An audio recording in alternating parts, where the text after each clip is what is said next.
بسم الله الرحمن الرحيم.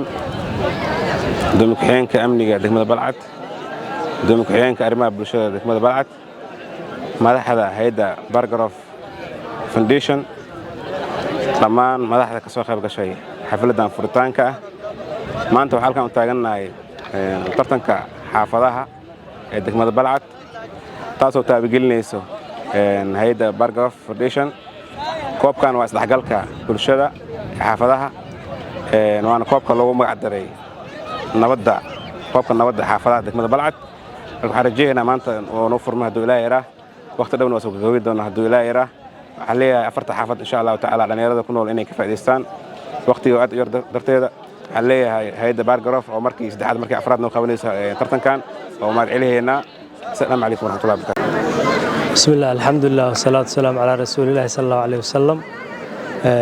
قدوميها أمنية أنا قسمها قدوميها دقمة بلعت وضنا موسى نور شعيب إيوه وحال كان كلوك السلام يا قدوميها إسبورتي دقمة بلعت وضنا أويس علي ظاهر كبيلة إيوه صحفيين صحافة وحان أقوم علينا يا نوادين دقمة way ka socdaan xaafadaha halgan iyo xawataako oo maanta noo furmay aan goobjoog ka nahay maanta oo Ilaahay subxaanahu wa ta'aala nawaafajiyay kulli waan u hambalyeynaa kulli waxaan leenahay kubadda waa mid cad iyo madow ah labada kooxoodna kulli waa kooxihii kulli degmada ay ka dhisnaayeen waa labadeena gacmood cid alaal cidii ku guuleysatana kulli insha Allah ta'aala waan soo dhaweyn doonaa. السلام عليكم ورحمة الله وبركاته. بسم الله الحمد لله والصلاة والسلام على رسول الله. أولا السلام عليكم ورحمة الله وبركاته. ما أنت تاريخ ذو التهي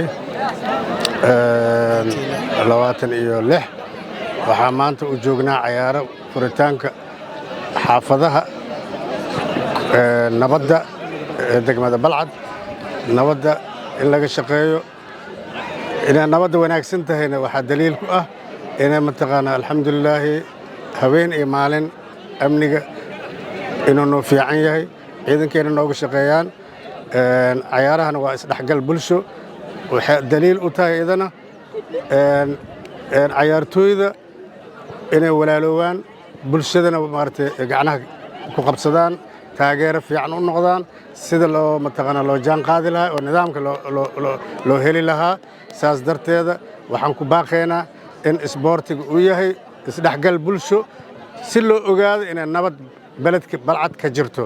saas darteeda insha Allah taala baaqasan jeedina baladka waa nabad. assalaamu calaykum waraxmatullaahi wabarakaatuh.